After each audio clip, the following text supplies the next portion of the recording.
Hi there everyone, this is Tasneem for Altenew. Welcome to Creative Coloring with Iram. Today I'll be using 3D embossing folders and trying new techniques to enhance my embossed panels.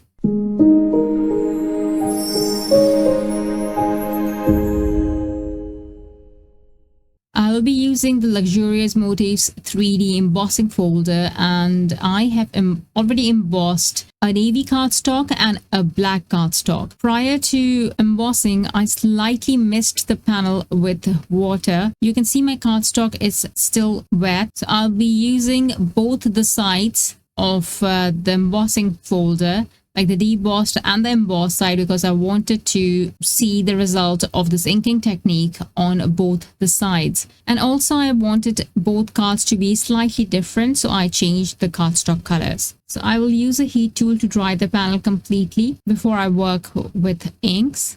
Now I'm using the Cloud White Pigment ink, and I have done this technique years ago when the pigment inks were first released by Altenew, and this technique works well with the pigment inks. But because we have a white ink now, the white pigment ink, I thought I would give this a try with dye inks. I will have a base of white pigment ink first so that the dye ink does not absorb into the cardstock. It is visible on the cardstock. So first I will use a foam blender and I will apply this Cloud White Pigment ink onto both the panels. Don't have to be super careful while doing this, but still make sure to have some part of this dark cardstock visible, so that once we are done with the inking, some of this dark cardstock is still visible at the end. Now before doing this next step, dry the panels completely, otherwise you will get white ink onto your ink pads.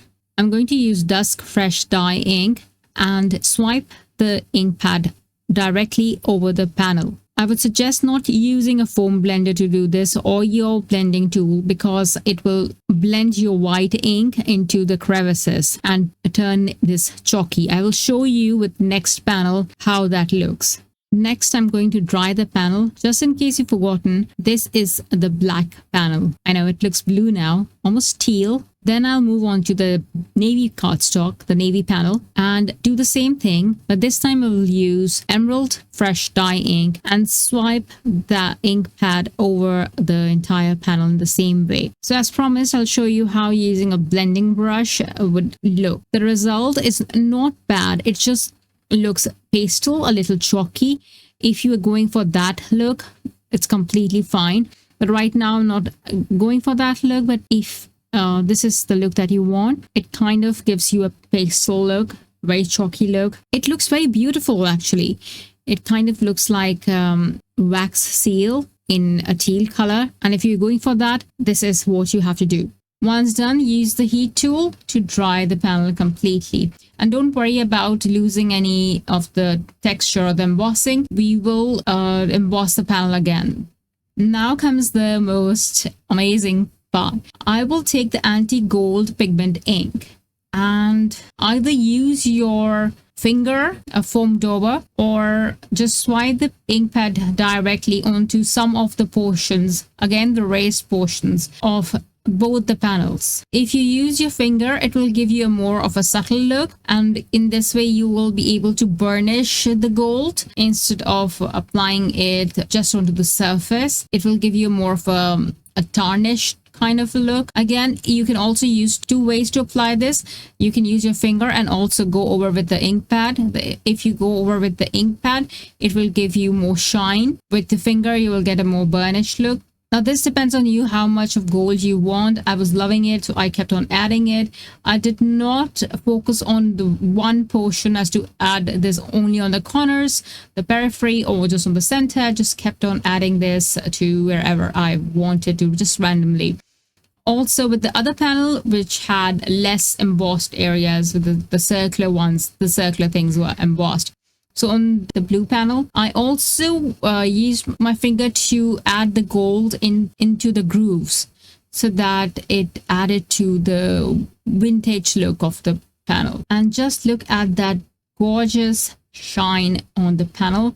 It's not too much, and it looks amazing. It looks brilliant. I love the look of both the panels. I do love the more embossed area on the black one more than the blue one, but both of them look amazing. I have die cut a circle out of a black cardstock using fine rings circle die set. Now, in order to turn this black cardstock into coordinating cardstock as my panel, this black panel here, I will first apply cloud white pigment ink onto the panel, and now I have to apply it in the same way as to get a textured cardstock. I will use a foam blender to apply the white pigment ink and also use the ink pad directly onto the die cut by swiping it. Next, I will dry the die cut and then swipe the dusk fresh dye ink pad over the entire die cut and then dry the die cut again. After this, I will use anti-gold pigment ink and swipe the ink pad over this die cut just to add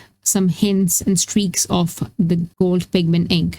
I have die cut the alphas out of brushed metallic gold cardstock and set it aside. Now to die cut the sentiment for the other card, I am going to use navy cardstock, and for this I am going to apply the cloud white pigment ink again by swiping the white ink pad onto navy cardstock, and I'm going to do this very roughly so that I just get random streak. Then I will dry that panel and then swipe emerald fresh dye ink, and this time I'm not going to cover the entire panel with the fresh dye ink because I want some of that white to keep on showing. So here are the die cuts, and this is how it looks right now. You can use it as is, but I'm going to use anti-gold pigment ink on these die cuts, and I'm also going to pop this up, going to layer them. But right now, to show you, I'm just going to add some pigment ink on these alphabets. You do not have to use a lot of this because there's too much going on in the background.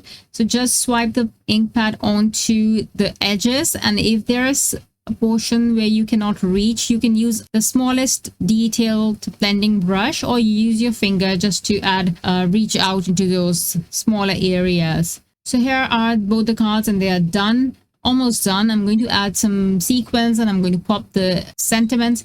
The sentiments don't go with the cards, I know that, but these are for my cousins, so this works. I absolutely love the backgrounds. I think you can do so much with this. I think that you can even use these on your, small journals and have like antiqued pages with it. Please give this tutorial a try and share your cards with me. I would love to see them. Thank you so much for watching. Bye.